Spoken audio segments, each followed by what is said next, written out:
你好，我係桑德拉柯蒂斯 （Chandra Critis） 公共衛生研究所嘅研究員。我哋好高興你加入我哋關於減少接觸內分泌干擾化學物質嘅信息會議。呢個計劃由加州大學舊金山分校可持續發展辦公室、舊金山市同院以及我嘅組織提供。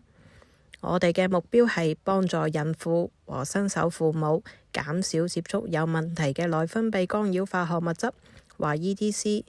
讓我哋進入細節。以下係我哋將會介紹嘅內容。你將要了解全球塑料污染問題。我哋將討論塑料中對健康有害嘅化學物質。我哋將談談人體嘅內分泌系統。你將了解干擾內分泌嘅化學物質，稱為 EDC。我哋將討論快餐容器、罐頭食品同喺微波爐中加熱塑料容器嘅一絲風險。我哋將重點介紹如何透過分享更安全選擇嘅諗法嚟降低風險。俾我哋透過觀看呢個簡短嘅視頻嚟全面了解塑料問題。You've probably heard about a giant trash island in the ocean. Or that poor sea turtle and the straw. Maybe you've even heard how plastic is being found inside the fish we eat. The plastic crisis gets a lot of attention, but the headlines usually focus on the plastic that ends up in the environment. And that's just part of the story. The truth is, plastic has a whole life cycle that's hidden from view, one that harms people and the planet from start to finish. Let's start at the beginning. Plastic is made from fossil fuels like oil or fracked natural gas. Extracting those fossil fuels and turning them into plastics creates a lot of pollution. Pollution that most often affects marginalized communities nearby. As we've gotten better about using less oil and gas to power our lives, the fossil fuel industry found a lifeline in plastics. In fact, oil and gas companies are doubling down on plastic production, with plans to build or expand over 300 petrochemical plants in the US alone by 2025. But these companies already produce more plastic than we can use. So where's all that plastic going? A lot of it's flowing into new markets, in places like Asia, Africa, and Latin America.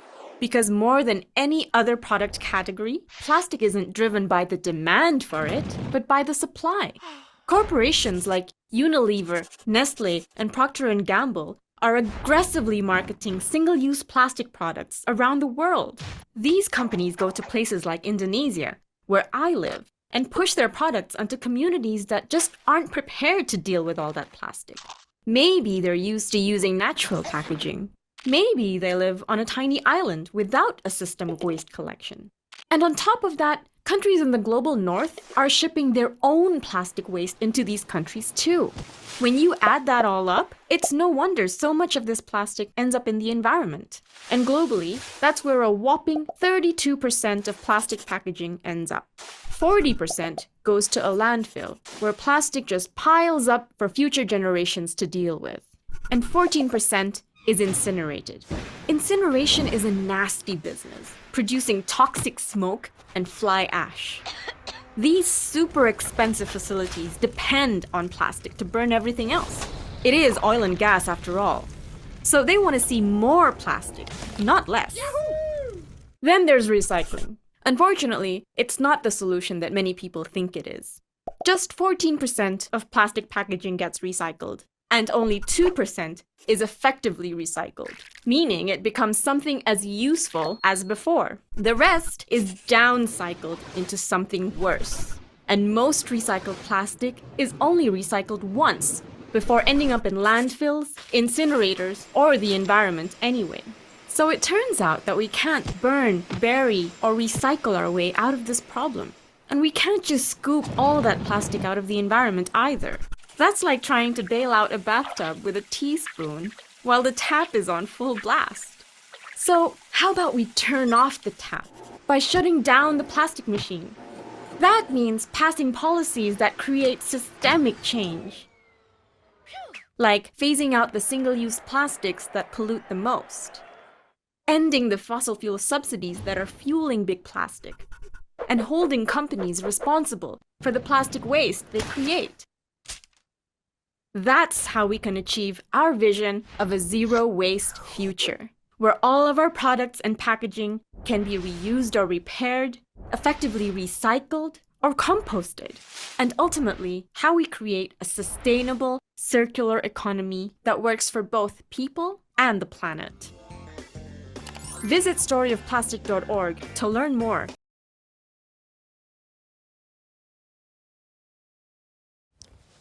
正如我哋喺塑料故事中睇到嘅咁，由1950年代到今日，睇嚟係似一種奇妙嘅材料，有好多用途。世界嘅環境問題，海洋生物不僅會攝入塑料，仲會被塑料纏住並被困喺其中，塑料無處不在。陸地動物都會受到影響，我哋都唔可以幸免。喺塑料嘅成個生命週期中，我哋都會接觸到塑料中嘅化學物質。當化學物品被提取同運輸時，亦或當佢哋被釋放到我哋飲用水或種植我哋食物嘅田地中時，工人會吸入呢啲化學物質。當我哋使用塑料製品時，我哋嘅皮膚會吸收有問題嘅化學物質。塑料製品可以喺環境中停留數百年，吸引我哋可以吸入嘅其他有毒化學物質。最弊嘅係，如果佢哋被燒毀，即使係微小嘅微塑料同超細纖維都含有呢啲有毒化學物質。呢啲化學物質喺塵中循環並存在於我哋嘅襯衫中。健康專家一直喺警告塑料中嘅化學物質。最近一份關於塑料危害報告警告講，塑料含有和浸出或洩漏危險化學物質，包括威脅人類健康嘅內分泌干擾化學物質 EDC。像你嘅產科醫生同兒科醫生這樣嘅醫生擔心這些化學物質對母親和嬰兒嘅健康影響，佢哋得出嘅結論係：可悲嘅係，雖然有證據表明大多數孕婦好少或根本冇被告知減少接觸化學物質，佢哋會對嬰兒嘅健康產生深遠嘅影響。呢個就係呢個項目嘅目的，為你提供信息，為你提供更安全嘅樣品產品，以幫助你減少接觸呢啲化學物質，從而維護你和你嘅家人嘅長期健康。乜嘢係塑料中嘅 EDC？ 干擾內分泌嘅化學物質。首先，令我哋對乜嘢係內分泌系統有所了解。我哋體內有一組特殊嘅細胞產生激素。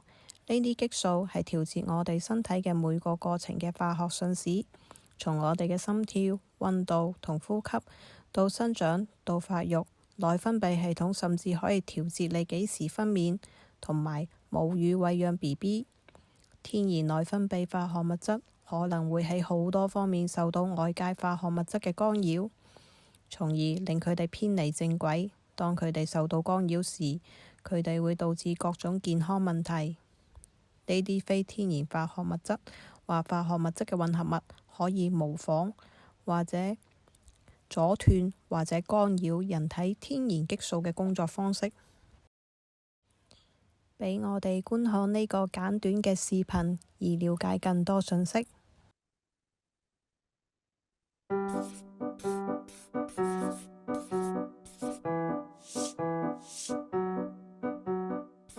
If you've been listening to the news at all, you've probably heard about the dangerous chemicals that are called endocrine-disrupting chemicals, or EDCs. Inside our bodies is a network of glands and organs called the endocrine system that produce, store, and secrete hormones. Normally, the hormones go from the gland or organ to the other organs and fit right into specific receptors expressed in cells. Kind of like how a key goes into a lock. But when EDCs get into the body, they can mimic the shape of the hormone, and they go into the receptor instead. They can trick the body into thinking they are a hormone or block the hormone from fitting into its receptor. Fooling a cell in this way can trigger abnormal processes in the body. This can wreak havoc on the entire endocrine system and may lead to severe health consequences. EDCs have been linked to human health issues related to sperm quality, fertility, abnormalities in sex organs, endometriosis, early puberty, nervous system function, immune function, cancers, breathing problems, metabolic issues, obesity, heart health, growth, neurological and learning disabilities, and more, because hormones regulate nearly every process in the body. What's worrisome is that exposure to EDCs can happen anywhere and come from the air we breathe, the food we eat, and the water we drink, and through the skin. Some EDCs even transfer from mothers to fetuses and infants. They can be found in industrial chemicals that leach into soil and groundwater and then make their way into the food chain and build up in fish, animals, and people. Consumer products such as plastics, household chemicals, fabrics treated with flame retardants, cosmetics, lotions, products with fragrance, and antibacterial soaps, pesticides, fungicides, or industrial chemicals in the workplace. The best way to avoid exposure is to check labels and avoid products containing known EDCs. Research on EDCs is growing, so watch for new information on products to help your family's health. Contact your elected officials and tell them to pass the Personal Care Products Safety Act, which would create an FDA review process to check the safety of ingredients used in personal care products like toothpaste, soap, and sunscreen. Patients have questions. We have answers. The Hormone Health Network is your trusted source for endocrine patient education. Our free online resources are available at hormone.org. 喺另外一個簡短嘅視頻，專門介紹塑料中嘅 EDC。There's been a lot of buzz about dubious chemicals in the environment that might contribute to some pretty frightening stuff like obesity, breast cancer, thyroid issues, and they seem to lurk everywhere in pesticides, cosmetics, and especially plastic packaging. In light of this, it's understandable to start panicking. But before you do, let's hear what molecular biologist Bruce Bloomberg has to say on the subject. He's been studying the link between synthetic chemicals and obesity for around 15 years. So he might be able to give us a better idea of what's really going on and what to do about it. Bad news is, Bloomberg confirmed that yep, we're surrounded by these chemicals. One of the most well-known is BPA, or bisphenol A, which shows up in water bottles, cans, milk cartons, and more. You get them from thermal paper receipts. Like I have these receipts from a recent trip. All of these things are coated with bisphenol A. And it goes right into your skin. BPA has been making headlines for years about whether or not it's harming us. And while FDA-funded and independent studies have conflicting conclusions, the bigger heart of the issue is this: BPA is hard to get away from, because it's a key building block in the tough, clear, flexible plastic called polycarbonate. And that proximity to food is what concerns scientists like Bloomberg. You don't want to store food in plastics because some fraction of those plastics will leach into your food. The BPA molecules that make up plastic are bound together by what's called an ester bond, which is extremely sensitive to heat. So when you heat up your food in plastic, that heat breaks some of the bonds, releasing the chemicals into your food. A survey by the CDC of 2,517 people estimated that over 90% of Americans have detectable levels of BPA in their urine. And BPA isn't alone.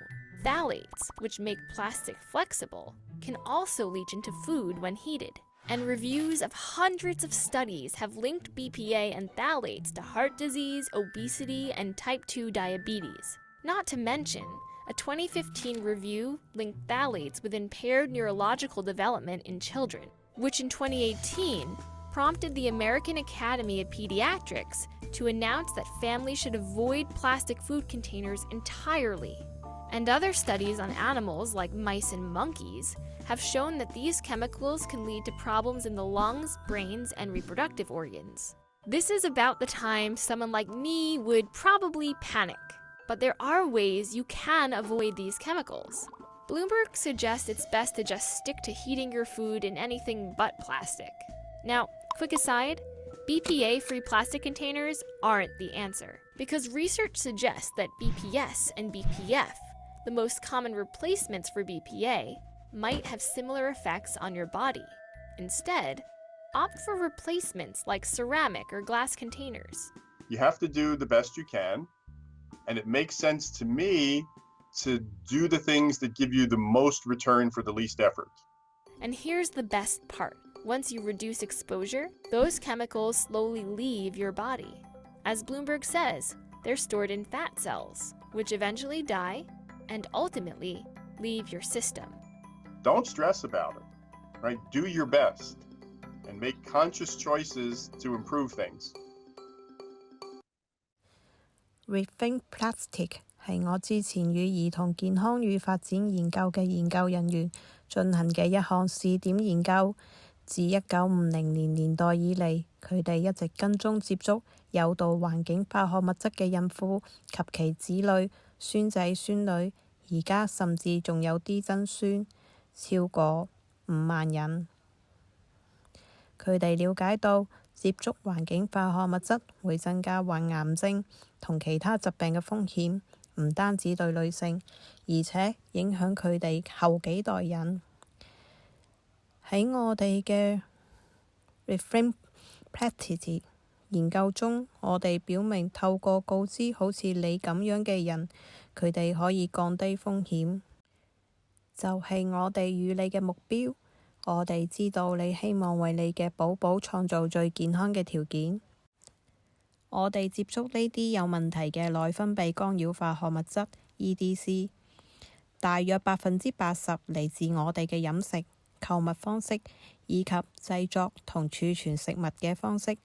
因此，我哋嘅計劃側重於你購買乜嘢、如何準備以及如何去儲存。呢啲就係我哋幫助你減少你同新生兒接觸嘅方式。喺某種程度上，我哋要求你與塑料分手。你可能會認為係對古老家庭傳統嘅尊重同復興。我哋知道改變可能好困難，因此我哋喺幾個層面上提出建議。首先，關於購物、烹飪和儲存嘅一啲一般建議。然後我哋提出最本質嘅改變。我哋仲分享最簡單同最具挑戰性嘅改變，以便你可以選擇最適合你同你嘅家人嘅改變。購物時，請考慮盡可能購買最新鮮嘅食物。五顏六色嘅食物不僅健康，而且含有許多重要嘅維生素同礦物質。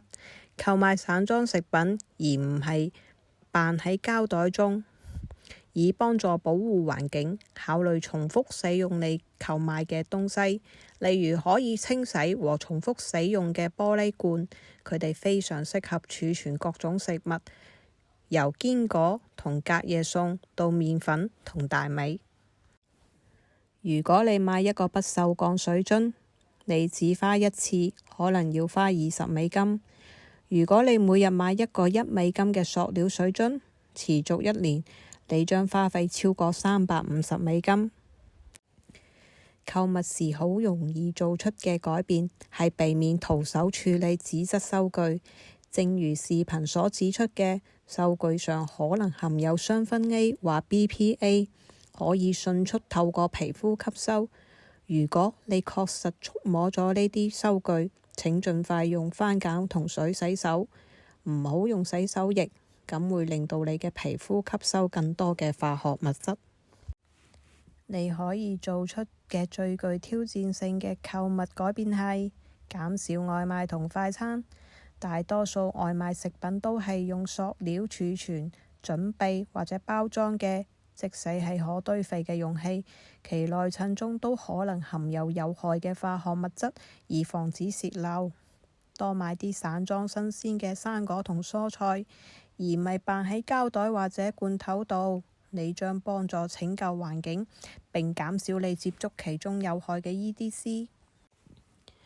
烹飪時，選擇不鏽鋼或鑄鐵鑊，佢哋係最安全嘅選擇。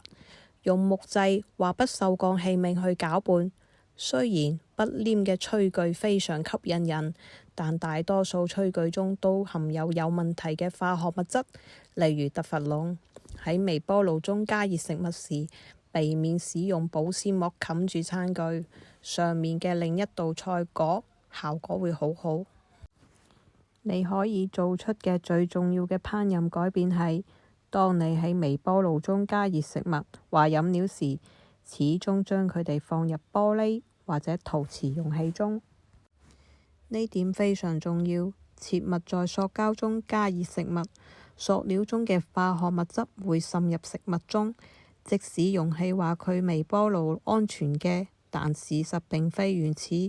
沒有微波爐安全塑料，佢哋都可以喺加熱時將化學物質浸入你嘅食物中。請記住，把食物和飲料放入玻璃或者陶瓷容器中，喺微波爐中再加熱。如果你每日準備嘅時間有限，這可能是一個具有挑戰性嘅變化。但係如果可以嘅話，繞過罐頭，購買和使用較少嘅罐頭食品，因為大多數罐頭都含有BPA 嘅塑料喺度。選擇鬆散嘅乾豆並浸泡一晚，或者用壓力煲。散裝豆類或者其他嘅乾貨仲平，因此除咗作出更安全嘅選擇之外，你仲可以慳錢。把塑料視為儲存任何預製食品嘅最後選擇。儲存食物時應該避免使用保鮮膜或沙蘭膜，嘗試使用蜜蠟片或者蠟紙。